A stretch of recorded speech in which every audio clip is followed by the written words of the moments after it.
Hello आपण समस्त को छायास के यूट्यूब चैनल को स्वागत। चलते आज आम या पालंग शाग फूलकोबी तरकारीटा तो या आम केमती या चलते आम देखने।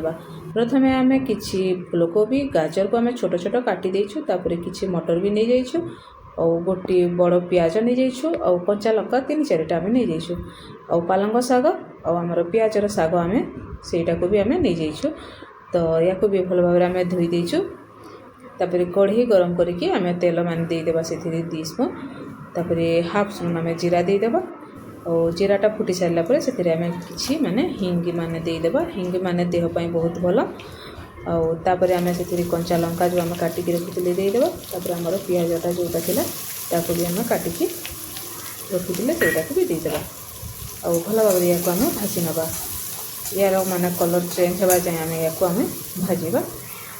कंचा जो थाए प्याजर सेटा भी माने चलीज। तापर आम अदा रसुण पेस्ट की देदेबा और पुणी ताको आम भल भाव मिक्स करने और किसी समय या कभर देदेबा। तापर ये आमर माने हो गला कभरटा जिते आम काढ़ी मिले देखिए माने आमर जो प्याज अदा रसुण हो जाइए। तो तापर आम से जीरा देदेबा 1 स्पून। तापर सुखा लंका गुंड जोटा सेटा आपण राग अनुसार दे पारे। तापर टिके पानी देकी या आम टिके फुटापी छाड़ीदेवा। तापर गोटे टमाटर आम देदेबा और टमाटर सीझापी आम कि लुण देदेबा। लुण बेसी देवेनि कहीं आगु आमर लुण आम जो डाली आम तैयारी करछू से माने दिखाई। तापर आमर जो परिबा गुड़ाक काटिकी रखी जोटा कि फूलकोबी मटर और गाजरटा ताको आम देदेबा और भल भाव आम भाजी नवा।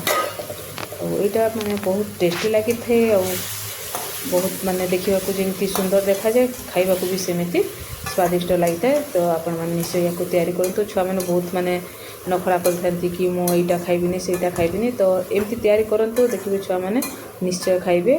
और पालंग शाग भी बहुत भल से बहुत माने आमर प्रोटीन थाए तो खाइबा कथा।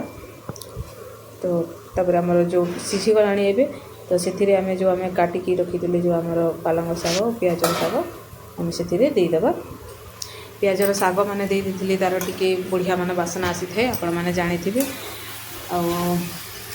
ये जो आमर पालंग शाग और पियाज शाग आम गार्डन वीडियो आपण आगुरी आम देखीलु। सेटा कौलिया अच्छी शाग तो माने केते छोट छोट अच्छी बढ़िया माने लगी था खाइबा। तो आपण मैंने भी जी भी शाग मैंने आनिबे माने कौलिया शाग देखिकी आनिबे सेटा बढ़िया लगी थे और बेसी टाइम लगे ये जल्दी माने सीझी जाई थे। तो भल भाव ताको आम सब को मिक्स करने और ये आम भात भी माने खाई पारबा कि रुटी रे भी आम खाई पारबा। बहुत बढ़िया लगी थे निश्चय ट्राए करंतु।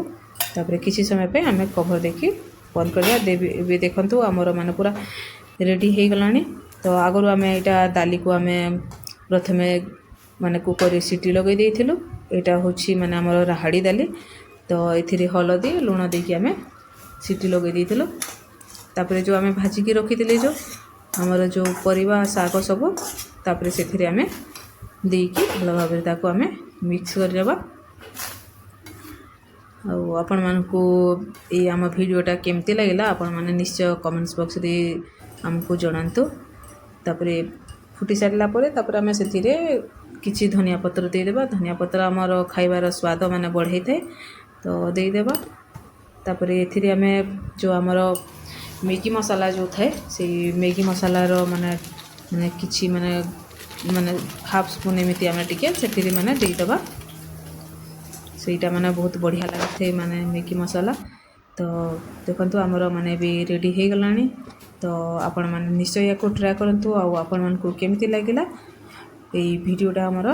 तो आपण माने निश्चय जणांतु और तैयारी करंतु एंजॉय करंतु।